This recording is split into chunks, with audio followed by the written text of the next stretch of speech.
सभापति महोदय, अंकित नहीं होगा। आपने लिखा 10 साल। प्लीज सेव करें, प्लीज माननीय सदस्य सेव करें। सभापति महोदय, माननीय मुख्यमंत्री द्वारा जो लोक कल्याणकारी बजट प्रस्तुत किया है उसमें मुझे आपने अपने विचार रखने का मौका दिया, मैं धन्यवाद दूंगा आपको। प्रदेश के मुख्यमंत्री जी ने तीसरी बार के मुख्यमंत्री काल में इस बजट में भी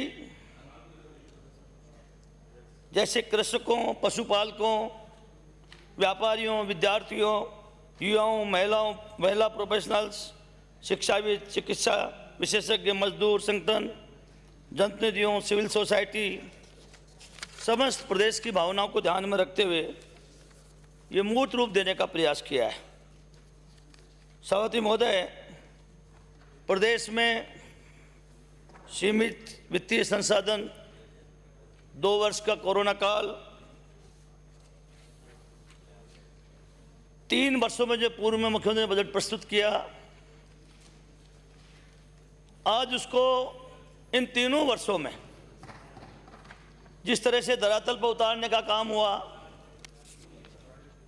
काबिल तारीफ उन्होंने 85% अपनी घोषणाओं को पूरा किया।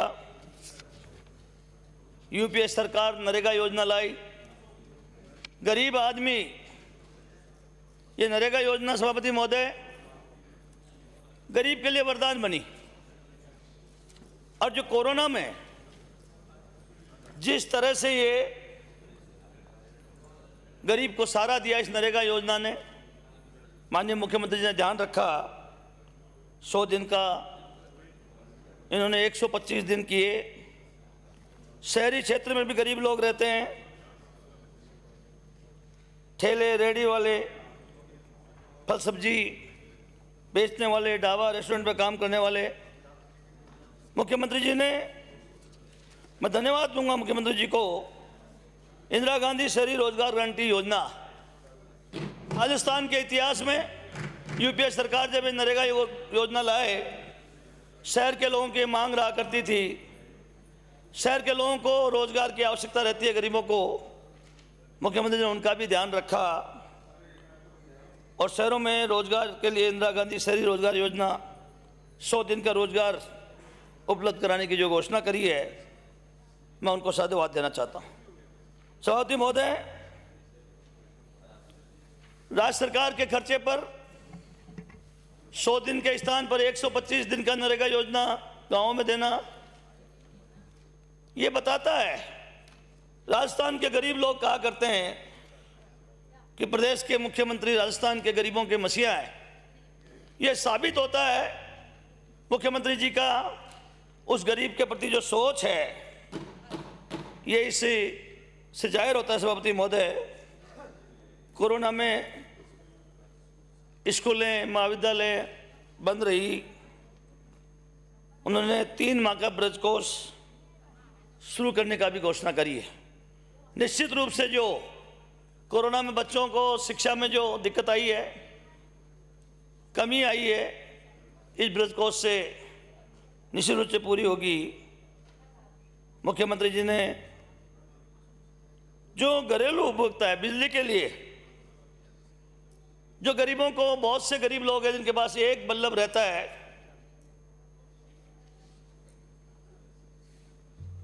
राजस्थान के 118 लाख घरेलू उपभोक्ताओं को, जिनके 100 यूनिट तक जो यूज करते हैं, सभापति महोदय 50 यूनिट उनकी फ्री कर दी है। कई राजस्थान में ऐसे गरीब लोग हैं जो अपने घर में एक बल्ब जलाते हैं, 50 यूनिट उनके बिजली आती है। उस गरीब को फ्री में बिजली देने का काम जो प्रदेश के मुख्यमंत्री ने किया है, उस गरीब की दुआएं निकलेगी। सभापति महोदय, आज राजस्थान का गरीब जय जयकार कर रहा है, राजस्थान का गरीब जय जयकार कर रहा है कि हम लोगों को घरेलू बिजली में भी सहायता दी है मुख्यमंत्री जी ने। 100, इसी तरह 150 यूनिट तक 3 रुपए प्रति यूनिट का अनुदान दिया है। 150 से 300 यूनिट तक 2 रुपये प्रति यूनिट अनुदान दिया है, और 300 से अधिक वाले जो उपभोक्ता हैं उनको स्लैब के अनुसार छूट देने का काम किया। मुख्यमंत्री जी ने 4,500 करोड़ रुपए इसमें प्रावधान रखा है। मैं समझता हूं ये मुख्यमंत्री जी ने ऐतिहासिक काम किया है। जब से प्रदेश के मुख्यमंत्री जी पहली बार जब राजस्थान के मुख्यमंत्री बने, गरीब आदमी मकान जमीन गिरवी रखता था, गंभीर बीमारियां, पहले कार्यकाल में ही बीपीएल निःशुल्क योजना लेकर आए। राजस्थान के तमाम बीपीएल परिवारों का सारा इलाज सरकार कराती थी। बहुत जो लोग बीपीएल नहीं थे, गरीब लोग थे, उन लोगों की आवाज़ सुनी, मुख्यमंत्री सहायता कोष से उन लोगों को इलाज कराते थे। इस सदन में बार बार कहा करते थे कि जो भी माननीय विधायक मुझे पत्र लिखता है उन सबका मैं विशेष ध्यान रखता हूं कि कौन गरीबों के लिए, बीमार व्यक्तियों के लिए कौन विधायक कितने ज़्यादा पत्र लिखता है। वो जो सोच था मुख्यमंत्री जी का, निरोगी राजस्थान का जो संकल्प माननीय मुख्यमंत्री जी का, मुख्यमंत्री जीवन रक्षा कोष आज 2011 मुख्यमंत्री निःशुल्क दवा योजना लेकर आए, निःशुल्क जांच योजना लेकर आए, और मुख्यमंत्री जी ने चिरंजीवी स्वास्थ्य बीमा योजना। सभापति महोदय, आज राजस्थान का आम आदमी उसको यह एतबार हो गया है, कितना ही गंभीर से गंभीर बीमार हो, कितनी असाध्य बीमारी से ग्रसित हो, आज प्रदेश के मुख्यमंत्री जी ने गारंटी दे दी उसको। 5 लाख तक का इलाज पहले चला रहा था, आज 10 लाख तक इसमें उन्होंने घोषणा करी है। मैं समझता हूं सभापति महोदय, मुख्यमंत्री जी ने पूरे दुनिया में, हिंदुस्तान में ही नहीं,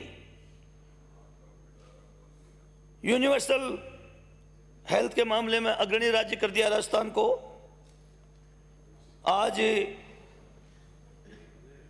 इलाज चाहे coastal implant, bone marrow transplant, organ transplant, blood plates, plasma, सभी तरह की असाध्य बीमारियों को मुख्यमंत्री ने इसमें शामिल किया है। और कलेक्टर को, सभापति महोदय, बहुत से लोगों के पास चिरंजीवी कार्ड नहीं है, कई बार परेशानी आ जाती है। मुख्यमंत्री जी ने सुनिश्चित कर दी, राजस्थान के कलेक्टर्स पर डायरेक्शन दे दिए, कोई राजस्थान का गरीब आदमी अगर उसके पास कार्ड भी नहीं है कर दी है तो कलेक्टर्स की जिम्मेदारी दी है, वो जितने भी हमारे सरकारी अस्पताल हैं उसमें उस गरीब आदमी का इलाज कराए। कार्ड बनाने की आवश्यकता तो कार्ड बनाए। ये सुनिश्चित कर दी सभापति महोदय। जो प्रदेश के ऐसा निराश्रित हैं, जो वंचित लोग हैं, आज कोई भी व्यक्ति, आज राजस्थान की जब इस हेल्थ के बारे में आसपास के राज्यों के लोग हमारे यहाँ आज इलाज कराने के लिए आते हैं, आज गुजरात जैसे राज्य के लोग राजस्थान में इलाज कराने के लिए आ जाते हैं। राजस्थान एक ऐसा राज्य बन गया सभापति महोदय जो पूरा सरकार की तरफ से उस गरीब का इलाज हो रहा है। पहले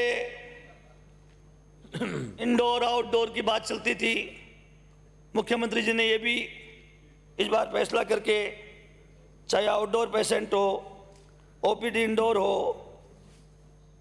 आज आईडीपी आईपीडी पूर्णतः पूरी तरह से निःशुल्क कर दिया मुख्यमंत्री जी ने। मैं मुख्यमंत्री जी को साधुवाद देना चाहूँगा। गरीब की दुआओं में सभापति महोदय भगवान का आशीर्वाद रहता है। यही तो कारण है इस राजस्थान के जननायक को तीसरी बार राजस्थान की जनता ने मुख्यमंत्री बनाया है। गरीब की दुआओं में भगवान का आशीर्वाद साथ रहता है सभापति महोदय। मुख्यमंत्री जी ने बहुत से लोग एक्सीडेंट हो जाते हैं, इंश्योरेंस नहीं होता है गाड़ियों में, कई लापरवाह होते हैं। मुख्यमंत्री जी ने उनकी भी सुध लिया सभापति महोदय। मुख्यमंत्री चिरंजीवी दुर्घटना बीमा योजना 5 लाख रुपए तक की दुर्घटना बीमा कवर, उसका बीमा कवर सरकार की तरफ से फ्री हो रहा है। मैं समझता हूँ कोई ऐसा गरीब आदमी किस तरह से कोई दुर्घटना में ग्रसित हो गया, बहुत मुश्किल से होता है अगर इंश्योरेंस वगैरह नहीं होती है। कई बार लापरवाही की वजह से एफआईआर वगैरह लिखाने में कमी हो गड़बड़ी हो जाती है, तथ्य सही नहीं लिख पाते हैं। मुख्यमंत्री जी ने उसके परिवार की भी सुध ले ली कि भगवान ने ऐसा दुर्घटना हो गया, बुरा हुआ, लेकिन उसका जो परिवार है उनके लिए भी मुख्यमंत्री जी ने आश्वासन दे दिया कि सरकार की तरफ से 5 लाख रुपए का बीमा उन्होंने कवर किया। सभापति महोदय, मैं धन्यवाद देना चाहूँगा उनको। प्रदेश में 15 मेडिकल कॉलेज खोलने का जो निर्णय किया है, जिला मुख्यालय पर पहले 18 जिलों में नर्सिंग महाविद्यालय चल रही है, 8 जिलों में चल रही है, 7 जिलों में प्रगति पर है। 18 जिले में नर्सिंग महाविद्यालय नहीं थी सभापति महोदय। इस कोरोना ने इस तरह से याद दिला दिया इन नर्सिंग स्टाफ को कि प्रदेश के मुख्यमंत्री जी को मैं धन्यवाद देना चाहूँगा। जो 18 जिले बच गए थे उसमें भी उन्होंने नर्सिंग महाविद्यालय खोलने का निर्णय किया। सभापति महोदय, एसएमएस मेडिकल कॉलेज जयपुर में 5 नए विभाग स्थापित। आज हमारा एसएमएस मेडिकल कॉलेज पूरी दुनिया का बेहतरीन मेडिकल कॉलेज है। उसमें robotic surgery, modular operation theatres की भी सभापति महोदय व्यवस्था करी है। सभापति महोदय, जयपुर में महिला चिकित्सालय, सांगानेर, जनाना हॉस्पिटल, कैंसर संस्थान के विकास के कार्य भी मुख्यमंत्री ने करने की घोषणा करी है। जयपुर, जोधपुर, अजमेर, कोटा 250 करोड़ की लागत से नए मेडिकल इंस्टीट्यूट स्थापित करने की घोषणा करी है। सभापति महोदय, चिकित्सा सेवाओं में मुख्यमंत्री जी ने आजादी के बाद इतने चिकित्सा संस्थाएं खोली हैं, उप जिला अस्पताल बनाए, सीएचसी खोली है। केवल खोलने से ही काम, एक तरफ मेडिकल डॉक्टरों का बड़ी संख्या में भर्ती हो रही है, दूसरी तरफ इनका जो विस्तार और आधारभूत ढांचे को मजबूत करने का काम मुख्यमंत्री जी ने किया है। जिला अस्पताल, उप जिला अस्पताल, सामुदायिक स्वास्थ्य केंद्र, पीएचसी भवन निर्माण के लिए आज 600 करोड़ की व्यवस्था प्रदेश के मुख्यमंत्री ने करी है। मेरी विधानसभा में भी सभापति महोदय, इन 3 वर्षों में जो 70 साल में नहीं हो पाया, 3 वर्षों में 2 उपजिला अस्पताल प्रदेश के मुख्यमंत्री जी ने खोले हैं। 2 उपजिला अस्पताल खोला है, फागी में उपजिला अस्पताल खोला है। आज 26-27 डॉक्टर दूदू में है, 18-20 डॉक्टर फागी अस्पताल में है, और आप 600 करोड़ की इन्होंने व्यवस्था कर दी है। मैं उम्मीद करूंगा मुख्यमंत्री जी और चिकित्सा मंत्री जी दोनों ही जगह भी भवन बनाने हैं। हमारे भवन भी इसमें दूदू और फागी दोनों जिला अस्पतालों में भवन निर्माण के लिए पैसा देंगे। सभापति महोदय, सीएचसी भी खोले हैं, पीएचसी भी खोले हैं, बहुत बड़ी संख्या में खोले हैं। मैं आग्रह करूंगा मुख्यमंत्री जी को, चिकित्सा मंत्री जी को, मेरे यहाँ एक मंडोर पीएचसी है, बहुत पुरानी पीएचसी है, वो निश्चित रूप से आसपास हॉस्पिटल नहीं है, वो सीएचसी होनी चाहिए। मेरे करीब 40 साल से एक पीएचसी चल रहा साकुन में है। मुझे उम्मीद थी, मैंने निवेदन भी किया था, इस साकुन को सीएचसी करना है। मैं मुख्यमंत्री जी का ध्यान आकर्षित करना चाहूँगा, 40 साल पुरानी सीएचसी, पीएचसी बहुत मुश्किल से पूरे क्षेत्र में शायद सबसे पुरानी पीएचसी है मेरे यहाँ। तो मैं चाहूँगा सभापति महोदय, हम मेरे साकुन को सीएचसी करने की कृपा करें। सभापति महोदय, आज कई बार जो कैंसर होता है, कब जानकारी होती है सभापति महोदय? जब 3rd फेज में आ जाता है। जवान 18, 20 साल के बच्चे, नौजवान, कैंसर से उनकी डेथ हो जाती है। और जब वो उनको जानकारी होती है उससे पहले तो थर्ड पेज में चल जाती। मैं धन्यवाद दूंगा प्रदेश के मुख्यमंत्री जी को, ये जो ऐतिहासिक काम किया है मुख्यमंत्री जी ने, अर्ली कैंसर डिटेक्शन की सुविधा, प्रत्येक जिले में मोबाइल कैंसर डायग्नोस्टिक वैन उपलब्ध कराने की जो निर्णय किया है, मैं समझता हूँ राजस्थान को ऐसे हजारों नौजवान जो कैंसर से ग्रसित हो जाते हैं, अगर ये समय से पहले अगर वो डायग्नोस्टिक हो जाएगा, उसकी जांच हो जाएगी, तो मैं समझता हूँ उनका समय पे इलाज हो जाएगा। समय पे इलाज हो जाएगा तो नौजवानों की उस कैंसर जैसी असाध्य बीमारी से मृत्यु नहीं होगी। सभापति महोदय, ये बहुत ऐतिहासिक काम किया प्रदेश के मुख्यमंत्री जी ने, क्योंकि हाँ मैं देखता हूँ, बैठने जाता हूँ, जब देखता हूँ जवान बच्चे इस कैंसर से ग्रसित हो जाते हैं। सभापति महोदय, ये शुद्ध के लिए युद्ध अभियान प्रदेश का मुख्यमंत्री जी का एक कमिटमेंट है प्रदेश की जनता से। जब सरकार में आए इन्होंने पूरा प्रयास किया। सभापति महोदय, इसमें मैं इतना सा जरूर कहना चाहूँगा सभापति महोदय, शुद्ध के लिए युद्ध अभियान में जन जागृति का कार्य हाथ में लेना चाहिए। जन जागृति, हम कितना ही लाख कितनी जांच कर लें, अगर जनता में जागृति होगी तो मैं समझता हूँ इस अभियान में हम ज़्यादा कामयाब होंगे। पहले जब पिछली बार दूसरी बार मुख्यमंत्री जी थे, उस जमाने में एक चल प्रयोगशाला लाए थे। उस चल प्रयोगशाला का बहुत बड़ा राजस्थान की जनता में इम्पैक्ट हुआ था।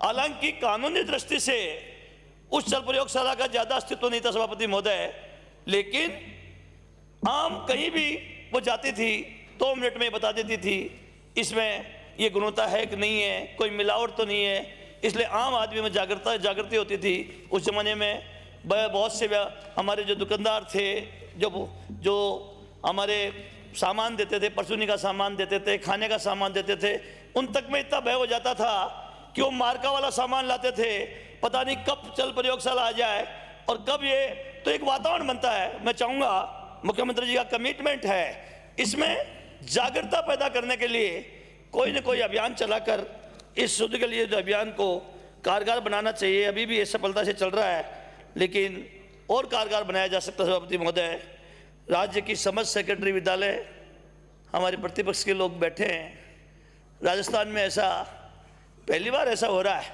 कि राजस्थान में जितने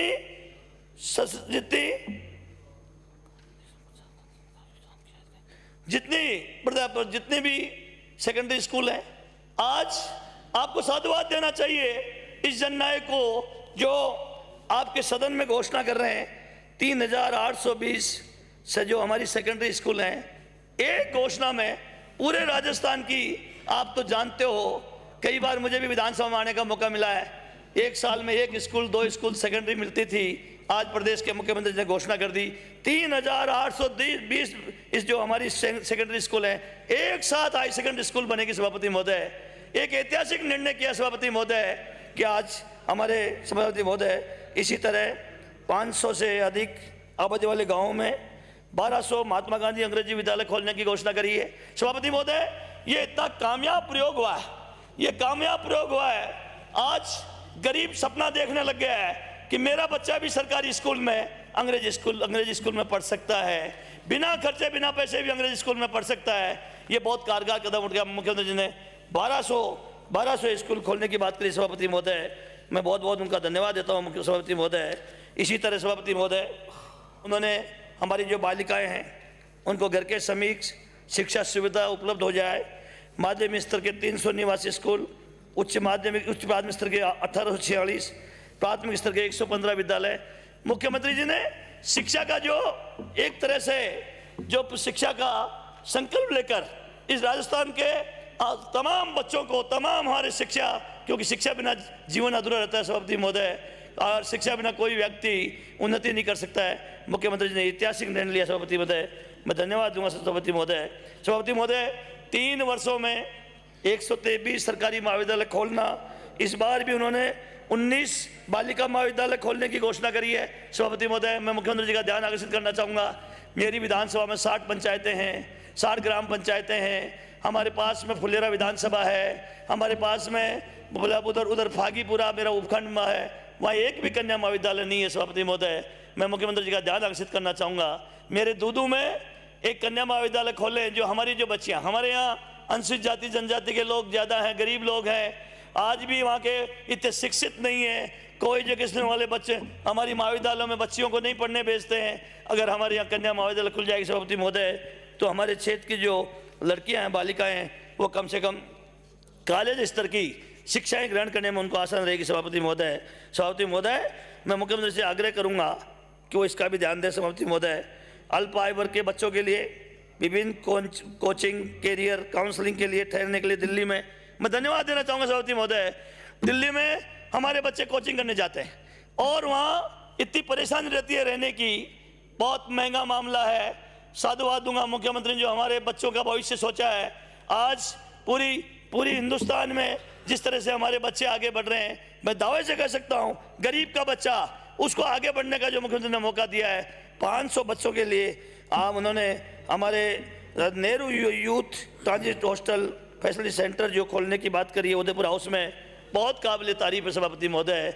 हमारे 500 बच्चों को वहाँ अध्ययन करने का मौका मिलेगा उस सभापति महोदय। इसी तरह सभापति महोदय, सरकारी नौकरियाँ मुख्यमंत्री जी बता रहे थे, 3 सालों में जितनी हमने सरकारी नौकरियां दी है उनमें करीब 2.25 लाख लोगों से ज़्यादा सरकारी नौकरी दे चुके हैं। पिछली सरकार ने 5 साल में भी 2 लाख सरकारी नौकरियों से ज़्यादा नहीं दे पाए थे। 1 लाख सरकारी नौकरी देने की और घोषणा करी सभापति महोदय। तो निश्चित रूप से मैं कह सकता हूँ कि एक ऐतिहासिक काम किया हमारे नौजवानों में एक बहुत बड़ा आत्मबल पैदा करने का काम किया मुख्यमंत्री जी ने। मैं उनको बहुत बहुत धन्यवाद देता हूँ सभापति महोदय। सरकारी सभापति महोदय, मैं कहना चाहूँगा, हमारी उद्योग मंत्री जी बैठी है, 2019-20 में सभापति महोदय 11 औद्योगिक स्थान शुरू करने की मुख्यमंत्री ने घोषणा की थी। 10 स्थानों पर काम चालू हो गया रिको के में, एक मेरा बिचुन भी था उसमें। कहीं जमीन के आवंटन के चक्कर में 2019-20 का मेरे तो जितने 3 साल में मुख्यमंत्री ने बजट में घोषणा करी, करीब 30-35 काम मेरे इन 3 सालों में घोषणा के टोटल काम हो गए। केवल एक काम मेरा ऐसा बच गया जो बिचुड़ में औद्योगिक क्षेत्र को शुरू करना था रिको का। मैं ध्यान आकर्षित करना चाहूँगा कि इसकी ज़मीन के आवंटन के चक्कर में बच रहा है, इसकी भी प्राथमिकता से ले। जिससे कि फागी में भी सभापति महोदय उन्होंने कुंज बिहारी पुरा फागी जब दूसरी बार मुख्यमंत्री थे उस समय उन्होंने बजट में घोषणा करी थी, और बजट में घोषणा होने के बाद किसानों को मुआवजा भी दे दिया गया, लेकिन वो पर्यावरण की स्वीकृति की वजह से वो रुका हुआ है कुंज बिहारीपुरा। मैं चाहूँगा सभापति महोदय उद्योग मंत्री जी ध्यान देके, क्योंकि हमारे यहाँ रोजगार का, हमारे यहाँ केवल खेती है और इसके अलावा कोई उद्योग धंधे नहीं है। अगर ये उद्योग धंधे खुल जाएंगे, खेती का काम तो 5-6 महीने रहता है, ये तो नरेगा है जिससे लोग अपना जीवन यापन करते हैं। ये रिको के अगर इंडस्ट्रियल एरिया खुल जाएंगे तो हमारे लोगों को रोजगार मिल जाएगा सभापति महोदय। मैं ये 2020-21 में SC/ST के समुदाय के उत्थान के लिए विशेष राजस्थान पैटर्न लागू करने के लिए मुख्यमंत्री जी ने 100 करोड़ रुपए दिए थे, बजट में घोषणा करी थी, और इसको बढ़ाकर 500 करोड़ की घोषणा करी है मुख्यमंत्री जी ने। मैं धन्यवाद देना चाहूँगा राजस्थान के तमाम SC/ST की तरफ से। मुख्यमंत्री जी ने संवेदनशीलता का जो परिचय देकर 100 करोड़ के स्थान पर 500 करोड़ की घोषणा करी सभापति महोदय। इंदिरा रसोई योजना इस कोरोना में जो कामयाब हुई है, मैं आग्रह करूँगा सभापति महोदय, ये अभी शहरों में चल रही है, नगर पालिका क्षेत्रों में चल रही है। हमारे जो बहुत पूरे राजस्थान में जो उपखंड मुख्यालय है, जहाँ कस्बे हैं उपखंड मुख्यालय, कहीं पंचायत समिति मुख्यालय है, कहीं तहसील मुख्यालय है, मुख्यमंत्री जी को इसको और शहरों से आगे निकालकर ग्रामीणों में भी इंदिरा रसोई योजना शुरू करनी चाहिए। हमारे जो विशेष तौर से जो कस्बे हैं, जो उपखंड मुख्यालय हैं, जो पंचायत मुख्यालय हैं, वहाँ भी इंदिरा रसोई योजना, क्योंकि वहाँ भी बहुत गरीब लोग रहते हैं, और ये इंदिरा रसोई योजना आज गरीब आदमी को ये निश्चिंत कर दिया है कि कहीं भूखे सोने की जरूरत नहीं है, अगर कैसी भी परिस्थिति हो। सभापति महोदय, इंदिरा गांधी मातृत्व पोषण योजना, दूसरी संतान के समय 6,000 रुपये, पूर्व में ये प्रतापगढ़, बांसवाड़ा, उदयपुर, डूंगर 12 में थी सभापति महोदय। अब प्रदेश के मुख्यमंत्री ने पूरे राजस्थान में इसको लागू कर दिया सभापति महोदय। मैं धन्यवाद देना चाहूँगा सभापति महोदय। आज ये पालनहार योजना, पेंशन योजना, आप तो सभापति महोदय बहुत वरिष्ठ विधायक रहे हैं, आपको तो खुद को पता है। पेंशन योजना किसको मिलती थी? जिसके नाबालिग बच्चे हों, 58 साल से ज़्यादा पुरुष की उम्र हो, 55 साल से ज़्यादा महिला की उम्र हो। अगर नाबालिग बच्चे होते हैं तो ही पेंशन मिलती है, वे कैसे संभव सभापति महोदय? जब 58 साल मांग रहे हो और बच्चा 18 साल से छोटा हो तो इसका मतलब तो 40-45 साल बाद में आदमी का ब्याह होना चाहिए, फिर उसके बच्चे बच्ची हो। मुख्यमंत्री जी इस राइडर को खत्म किया सभापति महोदय। आज राजस्थान का आम जो गरीब है दुआएं देता है, वो वृद्ध आदमी दुआएं देता है, जिसे कई बार जिसकी औलादे उनका ध्यान नहीं रखते, वो दुआएं देते हैं। आज उनको जो मुख्यमंत्री ने पेंशन में जो राइडर खत्म किया सभापति महोदय, पालनार के बच्चों को जो 6 वर्ष 0 से 6 वर्ष तक के जो बच्चे हैं उनको सभापति महोदय 500 रुपये मिलते थे। मैं धन्यवाद देना चाहूँगा सभापति महोदय। अनाथ बच्चे जिनको महीने के 500 रुपये मिलते थे, इस राजस्थान के जननायक ने बढ़ाकर उनके लिए 1500 रुपये कर दिया सभापति महोदय। महीने के 1500 रुपये उन बच्चों को उनके पालन पोषण के लिए कर दिया। मैं धन्यवाद देना चाहूँगा सभापति महोदय। 6 से 18 वर्ष तक के बच्चों को सभापति महोदय 1000 रुपये दिया करते थे पालनार योजना में, आज उनको 1500 हजार के स्थान पर 2500 एक साथ 1500 रुपये बढ़ाए सभापति महोदय। उस बच्चे को जो अनाथ बच्चा है, अब उसको चिंता करने की जरूरत नहीं है, उसको आराम से उसका रोटी रोजी के लिए कहीं इधर उधर बढ़ने की जरूरत नहीं है। अगर वो अनाथ बच्चा है और उसके पालन पोषण सभापति महोदय 2500 रुपये उसको महीने का मिलेगा, आराम से आपका गुजारा हो जाएगा सभापति महोदय। वृद्धावस्था पेंशन में भी आपने पैसे बढ़ाए सभापति महोदय। विधवा पेंशन में मैं कहना चाहूँ सभापति महोदय, जब कोई जवान विधवा होती है सभापति महोदय तो 500 रुपये देते हैं। मैं मुख्यमंत्री जी तो हमेशा ध्यान रखते हैं सब लोगों का सभापति महोदय। ये 500 रुपये जो है ये कम है सभापति महोदय। इसको मैं कहना चाहूँगा सभापति महोदय, सरकार का ध्यान आकर्षित करना चाहूँगा कि विधवा को स्टार्टिंग में अगर कोई 55 साल से कम उम्र की कोई महिला है और वो विधवा होती है तो उसको 500 रुपये महीना मिलता है। मैं समझता हूँ ये बहुत कम है सभापति महोदय। कम से कम उस विधवा को 1000 से 1500 रुपये महीना उसको 500 के स्थान पर प्रारंभिक रूप से मिलना चाहिए सभापति महोदय। सभापति महोदय 55 से जो 75 साल की जो उम्र है सभापति महोदय, उनको 1000 रुपये मिलता है सभापति महोदय, और 60 से 75 साल में 1000, अब उसको 1500 रुपये किया है सभापति महोदय। मैं कहना चाहता हूँ सभापति महोदय 75 साल बाद फिर 7500 रुपये मिलते हैं, 1500 रुपये मिलते हैं। मैं कहना चाहूँगा सभापति महोदय, कितने लोग जीते हैं 75 साल? वो बेचारे 75 साल लोग जी नहीं पाते। मैं चाहूँगा ये जो 75 साल का जो राइडर है इसको कम से कम 70 साल कर दिया जाए सभापति महोदय। 70 साल बाद में उसको 1500 रुपये मिलना चाहिए सभापति महोदय, और 75 साल बाद में मिलते हैं, क्योंकि अधिकतर में आप देख रहे हो सभापति महोदय 70 साल के बाद में बहुत से लोग मर जाते हैं, उसको फायदा नहीं होता सभापति महोदय। मैं ऐसे लोगों को देखता हूँ सभापति महोदय।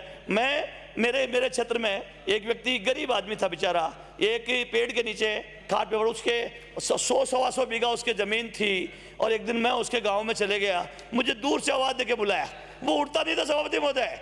उसने अपने खाट के नीचे, पेड़ के नीचे एक पीपा रखा हुआ था, और पीपे में उसने गुड़ भर रखा था। मैंने मुझे बुलाया, बाबा ने बोला तू आ भाई बेटा, सभापति महोदय। उसने कहा मेरा बुढ़ापा सही कर दिया भाई तूने, ये तू पेंशन बांधी, ये जो मैं ये गुड़ रखता हूँ, और जैसे ही एक बच्चे को आवाज़ देता हूँ कि बेटा वो मेरे को इसकी ज़रूरत है, उसके लकवा आया हुआ है, एक बच्चे को बुलाता है और 2 बच्चे भाग के आते हैं। क्यों आते हैं? वो उन बच्चों को गुड़ की कागरी दे देता है। तो ये बड़ा सारा है सभापति महोदय बुजुर्गों के लिए। इसलिए सभापति महोदय मैं आपसे कहना चाहूँगा सभापति महोदय, इन्होंने सड़कों के लिए भी बहुत, आपके ज़िलों के लिए भी अच्छा काम किया, 3 सड़कें। मैं धन्यवाद देना चाहूँगा मेरे क्षेत्र की सड़क के लिए सभापति महोदय। ये जो 10 करोड़ रुपए का किया है सभापति महोदय, इन्होंने 7 करोड़ रुपए जो आपकी नॉन पेचेबल सड़कों के लिए किया है, 3 करोड़ रुपए मिसिंग के लिए किया है। मैं सदन के माध्यम से सभापति महोदय मैं निवेदन करना चाहूँगा, ये 10 करोड़ रुपए विधायक पे छोड़ देना चाहिए। वो नॉन पेचेबल सड़कों पे काम करा रहा है या नई सड़कों पे काम करा रहा है, क्योंकि मैं समझता हूँ नॉन पेचेबल सड़कें तो सरकार की कई योजनाएं सभापति महोदय, अब आपके केंद्र की भी योजना है, PMJSY भी है, स्टेट आपका CRF भी है, और ये नई सड़कें बनाते हैं तो लोग याद करते हैं, उसको कभी नहीं बोलते सभापति महोदय। राजस्थान के विधायक आपकी जय जयकार करेंगे। 10 करोड़ रुपए आप दे रहे हो, मैं चाहूँगा 10 के 10 करोड़ रुपए सभापति महोदय चाहे मिसिंग लिंक में करे और चाहे उनको नॉन पेचेबल सड़कों में काम लें, मुख्यमंत्री जी को ये करना चाहिए सभापति महोदय। मैं धन्यवाद देना चाहूँ उनको। सभापति महोदय, आपने मेरे यहाँ अभी राजधानी में जो बढ़ते हुए जो राजधानी में बढ़ रहा है, लगातार जनसंख्या बढ़ती जा रही है। आज जयपुर दूदू से मिल गया है, जयपुर बस्सी से मिल गया है, फागे से मिल गया है, चोमू से मिल गया है। और मुख्यमंत्री जी ने सैटेलाइट टाउन बनाने की जो कल्पना करी है, अभी तो टीपीआर की घोषणा करी है, इसके लिए मैं धन्यवाद देना चाहूंगा। लेकिन मेरा इसमें दूदू सभापति मैं समाप्त कर रहा हूं, मैं तो वैसे ही बहुत कम बोलता हूं सभापति महोदय। कम बोलते हैं, समय की सीमा है माय डियर, 1 मिनट में समाप्त करें। सभापति महोदय, दूदू को भी इसमें शामिल किया जाए सभापति महोदय। सभापति महोदय, इसी तरह मैं आपसे निवेदन करना चाहूँगा कि ये जो जल जीवन मिशन की मैं बात कर रहा था, मंत्री जी अभी बैठे थे, कई गरीब लोग 2500 रुपये नहीं दे पाते हैं, डीडीबी ब्लॉक में आधे पैसे की कर रखा है। लेकिन अभी भी जो ये जल जीवन मिशन में डीडीबी ब्लॉक में 50% पैसा लेना चाहिए। 2500 रुपये गरीब आदमी पानी तो पीना चाहता है, लेकिन उसका वो डीडीबी ब्लॉक वालों को कम से कम इसमें छूट देनी चाहिए सभापति महोदय। सभापति महोदय, इसी तरह मैं आपसे निवेदन करना चाहूँगा सभापति महोदय, ये जो कानून व्यवस्था के लिए मुख्यमंत्री जी ने काम किया है, चौकी पुलिस की कई चौकियाँ बनाई है। मेरे यहाँ मेला हाईवे पे है, करीब पूरा हाईवे पे कोई चौकी नहीं है। दूदू के बाद बगरू के बाद कोई चौकी नहीं है। मैं चाहता हूँ मेला में एक चौकी बन जाए सभापति महोदय। इसी तरह मुख्यमंत्री जी ने जो ऐतिहासिक निर्णय किया सभापति महोदय, मैं एक निवेदन और करना चाहूँगा। आधी मिनट में मेरी कॉन्स्टिट्यूंसी की बात कर रहा हूँ सभापति महोदय। मैं सभापति महोदय, मेरे मौजमाबाद में तहसील मुख्यालय है, मौजमाबाद में पंचायत समिति मुख्यालय है। मैं चाहता हूँ वहाँ सभापति महोदय एसडीएम ऑफिस भी वहाँ खोलना चाहिए सभापति महोदय। इसी तरह मैंने एक उप तहसील जो साकुन है उसके लिए उप तहसील के लिए मैंने आग्रह किया सभापति महोदय। सभापति महोदय, मैं धन्यवाद देना चाहूँगा। मैं सवाल कृषि बजट के आपका धन्यवाद। आप